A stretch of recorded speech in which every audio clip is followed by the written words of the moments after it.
here at Freedom ABC with Danny, Maxi Hughes. How you doing, mate? Good, thanks, you. Yeah, I told you every time I come down here, Yeah. you should put a smile on my face. It's better weather over here, isn't it, than where you are? Yeah. But I know I've not really got any sparring to put on there because Isaac didn't want to put anything on, but I don't mind that because watching you two sparring is fun. I mean, you have some little wars in there, don't you? Yeah. You know, he's a little firecracker, Isaac, so you've got to be on your toes all the time when you're in there with him. Yeah, I mean, it looks like you've got a great camera. How long have you been down here? About 6 months now, is it? No, I've been longer. When I was training in Wales, I was up here, ticking over here. Mm-hmm. But then, you know, I needed to be up here closer to home. So how long has it been now? It must have been about a year and a half. Yeah. About a year and a half I've been in here. Yeah. Yeah. Well, like I say, I think you're looking good, mate. You're looking really sharp.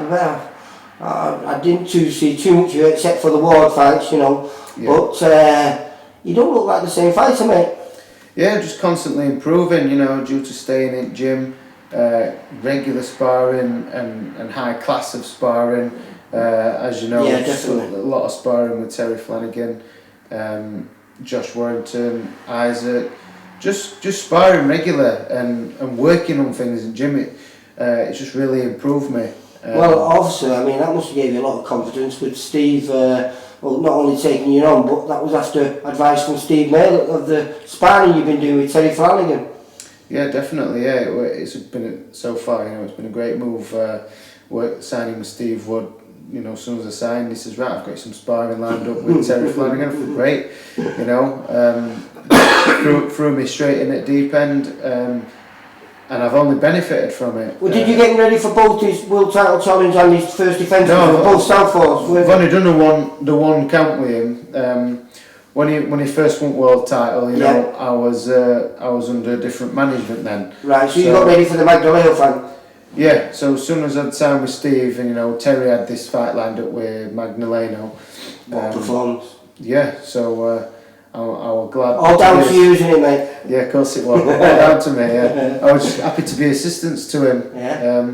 You know, I went down, sparred, did my best, and you know, they wanted me back to help. Obviously, I were beneficial to his sparring and his training, which, you know, it's a good tick in my box. We've got a fit, confident, active, good looking.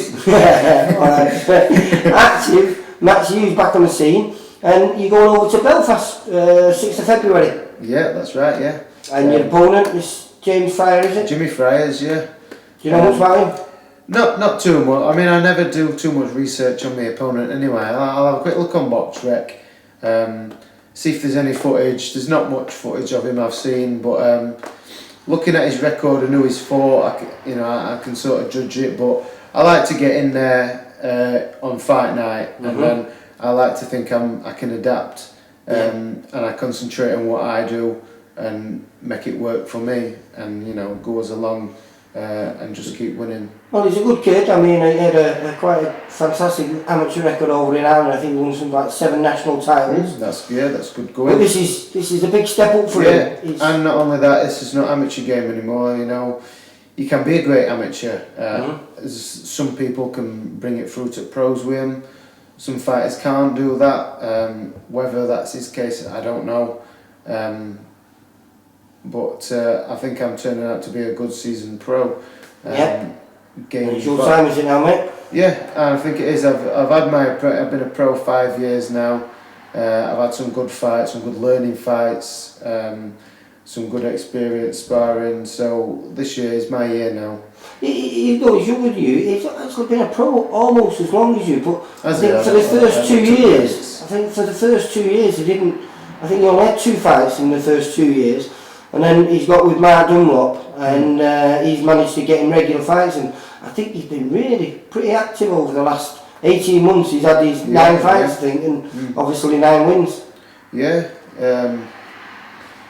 I can't say much on it, to be honest, because I'd never heard of him until I got the call. You know, it's not disrespectful of me saying that. I just, it's not following the Irish scene, I guess. Well, listen, they've got some good lads coming through there. They've got like James Tennyson, I think, who's way above. He's ranked in the top 10, and Anthony Kosher, I think his name is. Yeah, he's hard to name to pronounce. He had a good win over Ronnie Clark. That's it, he did, yeah. A couple of months ago, or late last year, wasn't it? Yeah, I think he won the Irish title with it, didn't he? Yeah. So yeah, I've heard of that guy. You know, I think he's in the top 10, I believe. Just entering it now. Yeah, so I think on the ratings that I just looked at, you're ranked 9th. I think the kid Anthony Kosher we were talking about is 10th, and then you've got James Fry, your opponent. He's ranked just below you on 11th.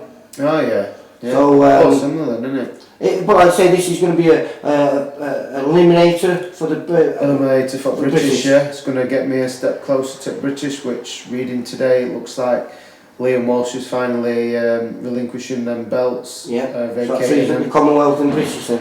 Yeah, and that'll free super featherweight division up for some cracking fights, because you know, Stephen Smith, he's a step above us all. He's verging on his world title. Yeah, there's quite a few about Walsh, you know, he's been inactive, but he's shown some real quality, and I would say Smith and Walsh are probably a step above the rest of our super featherweight division, and the rest of it, it's all up for grabs. And you can now that these belts have been thrown into it, it's a cracking start to year for me having this eliminator, because that puts me a step closer to it, and that's what I want. That's my dream, to win that British or Commonwealth. You know, just to be a domestic champion. That's what I want. That's my goal, and I know it is realistic.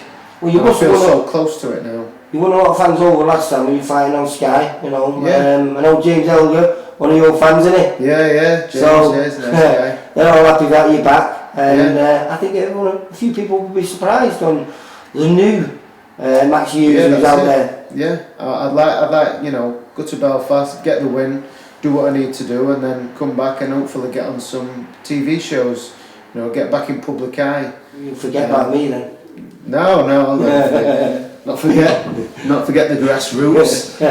Listen, Danny, take care, kiddo, and hopefully I'll be chatting to you, with another win behind your name, mate. Yep, and another step closer to British. Take care, kiddo. Take care, mate. Bye.